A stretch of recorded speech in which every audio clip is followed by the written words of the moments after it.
Up until this point, this argument about labels has mostly just been partisan rhetoric. And sadly, we've all become accustomed to that kind of partisanship, even when it involves the fight against these extremist groups. And that kind of yapping has not prevented folks across government from doing their jobs, from sacrificing and working really hard to protect the American people. But we are now seeing how dangerous this kind of mindset and this kind of thinking can be. We're starting to see where this kind of rhetoric and loose talk and sloppiness about who exactly we're fighting, where this can lead us. We now have proposals from the presumptive Republican nominee for President of the United States to bar all Muslims from emigrating to America. We hear language that singles out immigrants and suggests entire religious communities are complicit in violence. Where does this stop? The Orlando killer, one of the San Bernardino killers, the Fort Hood killer, they were all U.S. citizens. Are we going to start treating all Muslim Americans differently? Are we going to start subjecting them to special surveillance? Are we going to start discriminating against them because of their faith? We've heard these suggestions during the course of this campaign. Do Republican officials actually agree with this?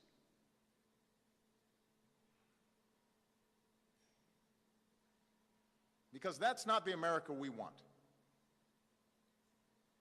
It doesn't reflect our democratic ideals. It won't make us more safe, it will make us less safe, fueling ISIL's notion that the West hates Muslims,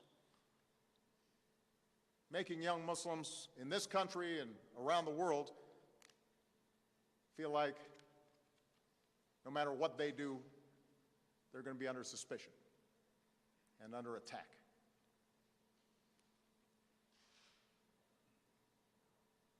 It makes Muslim Americans feel like their government is betraying them. It betrays the very values America stands for. We've gone through moments in our history before when we acted out of fear, and we came to regret it.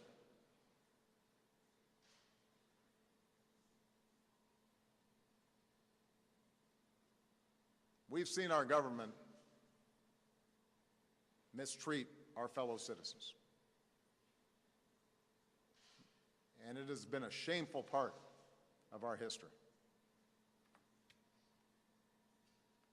This is a country founded on basic freedoms, including freedom of religion. We don't have religious tests here. Our founders, our Constitution, our Bill of Rights are clear about that. And if we ever abandon those values, we would not only make it a lot easier to radicalize people here and around the world, but we would have betrayed the very things we are trying to protect. The pluralism and the openness, our rule of law, our civil liberties, the very things that make this country great, the very things that make us exceptional. And then the terrorists would have won. And we cannot let that happen. I will not let that happen.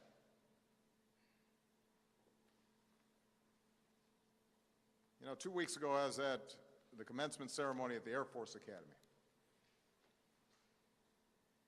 And it could not have been more inspiring to see these young people stepping up, dedicated to serve and protect this country. And part of what was inspiring was the incredible diversity of these cadets.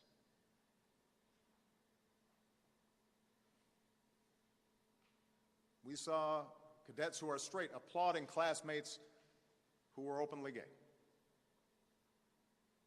We saw cadets born here in America applauding classmates who were immigrants and loved this country so much they decided they wanted to be part of our armed forces. We saw cadets and families of all religions applaud cadets who are proud, patriotic Muslim Americans, serving their country in uniform, ready to lay their lives on the line to protect you and to protect me.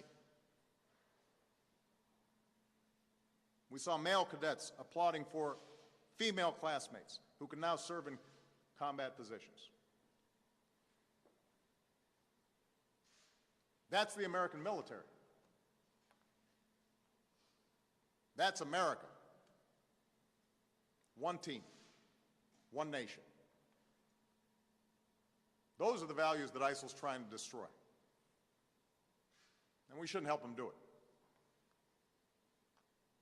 Our diversity and our respect for one another, our drawing on the talents of everybody in this country, our making sure that we are treating everybody fairly,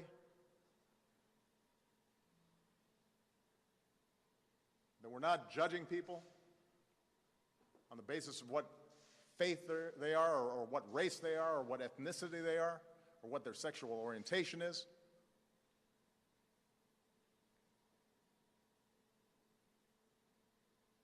That's what makes this country great. That's the spirit we see in Orlando. That's the unity and resolve that will allow us to defeat ISIL. That's what will preserve our values and our ideals that define us as Americans.